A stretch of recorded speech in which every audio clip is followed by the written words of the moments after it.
네, 안녕하십니까. 일단 방송 해보고 보는 우관장이에요. 오늘은 뭐에 대해 이야기를 해볼까요? 일단 요새 차량 운행을 많이 해서 아이들을 태울 일이 많아서 뭐 이렇게 방송을 하게 되었네요. 유튜브가 굉장히 좋은 것 같아요. 얼마 전에까지는 블로그를 했었는데 블로그 하지 말고 유튜브 하라고 하더라고요. 요새 초등학생들이 검색을 안 한대. 네이버보다 유튜브를 검색한대요. 왜냐면은 유튜브가 바로 영상이 나오고 하니까 뭐 더 유용하다고 하더라고요. 그래서 저도 유용한 정보들을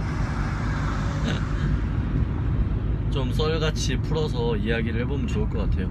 얼마 전에 하던 이야기나 계속 했으면 좋겠는데, 제가 창업비용 400만원에 체육관 차렸다고 한 거 있죠. 그 이야기나 좀 계속 해보면 좋겠네요. 그죠? 그래서 제가 그때 어디까지 얘기했었죠? 아마 직원이 알바랑 직원 뭐 해갖고 6명까지 쓰고서 순익 3천, 네, 400만원 자본금으로 만들어서 순익 3천 만드는 데까지 한 6개월인가 걸렸던 것 같아요. 6개월 동안 아침부터 저녁까지 일을 계속 했고요. 아침부터 새벽 한 7시부터 새벽 한 7시, 8시 출근해서 PT 하면서 그리고서 계속 일을 했었던 기억이 있습니다. 밤 1시까지, 새벽 1시까지 PT 했던 것 같아요. 왜냐면은 낮에는 헬스장 가서 월급 받고 그 돈으로 제 체육관에 가서 이제 또 체육관을 경영을 해야 돼요. 그렇게 투잡을 뛰니까 되게 그 뭐랄까 피폐해지긴 하는데 결국 돈은 모이긴 하더라고요. 그때 우리 아기가 둘째가 제일 이쁠 때 같은데 한 2살 정도? 2살, 3살? 근데 그때 기억이 많이 없어요. 미안하다 아들아. 일만 열심히 해갖고 그때 아들에 대한 기억이 별로 없습니다. 지금은 우리 아들이 너무 귀여워갖고 같이 오래 있어야 되는데 일을 계속 하다 보면은 만나기가 참 애매하네요. 지금도 아침 9시에 나오고 저녁에 11시, 12시에 들어가니까 아들 볼 시간이 없어요. 이렇게 해서 그냥 얼마 벌긴 하는데 이렇게 벌어서 평생 이렇게 그냥 일만 하다가는 안 될 것 같아서 유튜브로 이렇게 제가 살았던 이야기라던가 아니면 체육관 차릴 때 참고해야 될 것들, 그런 거를 좀 남기면 좋을 것 같아요. 뭐 한 몇십 분 떠들면은 얻을 게 있지 않겠어요? 여러분도 그죠? 그래서 400만원으로 창업한 다음에 순익 찍고, 제가 그때 창업을 하면서 체육관을 내던 방법을 말씀을 해드릴게요. 자, 일단 보증금이 비싸면은 건물주를 만나서 보증금이 없다고 말씀을 하세요. 그러고서 3달이나 4달 뒤에 그거를 채울 수 있으니 그거를 좀 묵인해 달라. 아니면 1000만원에 월세 10만원씩을 올리더라고요.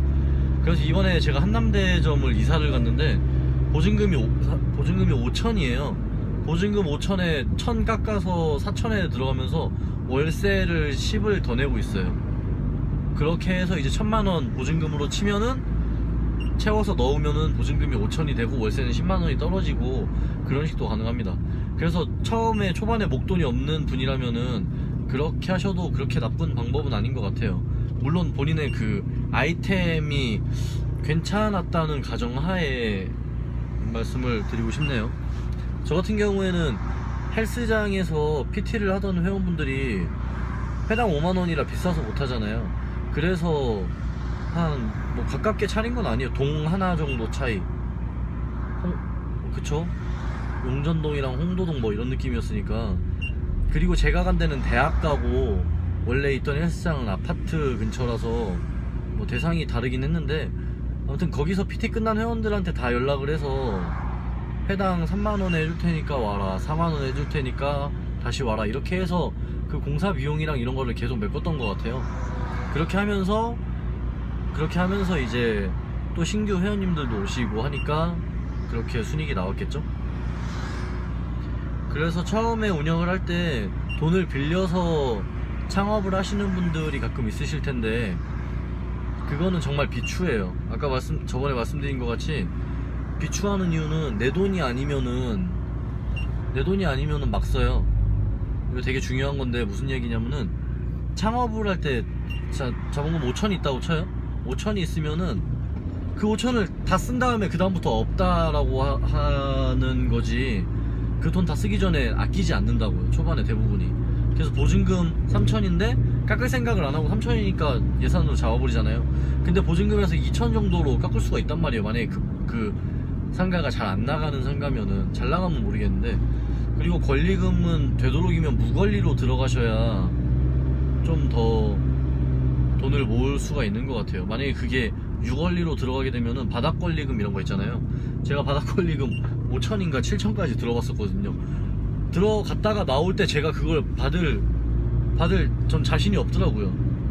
물론 그 사람은 뭐 자기가 그걸 내고 들어왔다 하는데, 저는 그거를 받을 수 있겠다라고 하는데 저는 그걸 낼 자신이 없어요.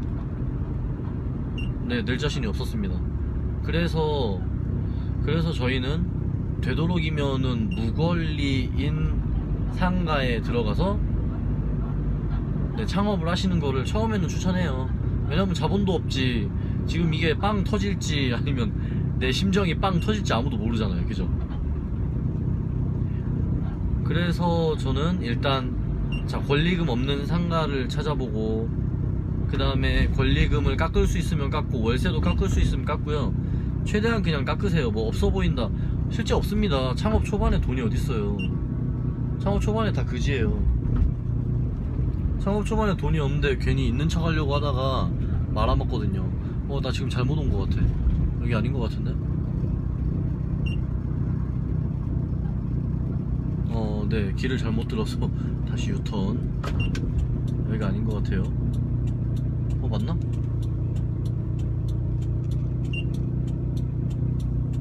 다정고 옆인데 비보호네? 네, 그래서 아까 지금 말씀드린 대로 그거 되게 중요합니다. 깎아야 돼요. 일단 뭐든지 싹 다 깎아야 돼요. 여러분이 사시는 거는 제값 주고 처음부터 사면은 그냥 돈을 못 모은다고 생각하시면 어느 정도는 맞습니다. 자, 이제 우리 보증금을 내고 상가를 얻었어요. 월세, 그리고 들어갈 때 공사 비용으로 월세를 적어도 한 달, 두 달 정도는 빼달라고 말씀을 하시고요. 부동산에서 이거 잘 안 챙겨줄 때도 있거든요. 그래서 공사 동안은 우리가 돈을 못 벌잖아요. 그래서 들어갈 때 건물주분한테 제가 이제 공사를 해야 되니까 공사를 2달만 빼주세요, 3달만 빼주세요, 이 얘기를 꼭 하셔야 돼요. 그래야 월세가 굳습니다.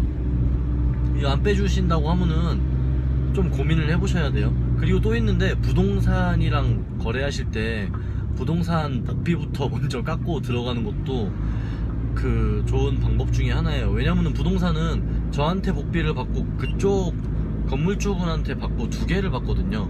그러니까 학생이거나 아니면은 이제 시작하시는 분들 같은 경우에는 부동산 가서 복비는 그쪽에만 받으시고 저는 복비를 좀 깎아주시면은 상가를 좀 얻기 쉬울 것 같은데 라고 먼저 좀 말을 던지시는 게 좋아요.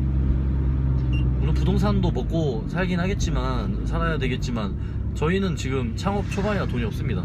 그걸 항상 바탕에 깔아야 돼요. 돈이 없어요. 창업 초반에 돈이 있으면 안 돼요. 그러면은 뭐 금수저가 창업을 하는 거겠죠? 그래서 자, 이제 우리는 부동산이랑 그렇게 이야기를 했고, 건물주랑 월세 보증금을 깎았고, 이제 거길 들어가잖아요. 그때 공사로 한 달, 2달을 서비스로 받아요. 그리고 또 뭐 해야 되냐면은 저기 있다.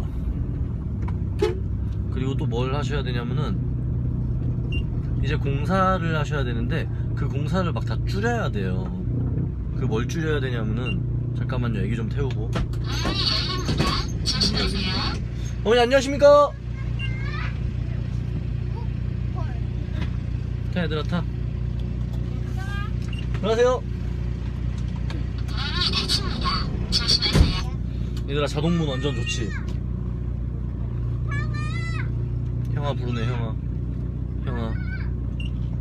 얘들아, 우리 로드FC라고 이제 적혀있어, 문에. 어린이집 아니야.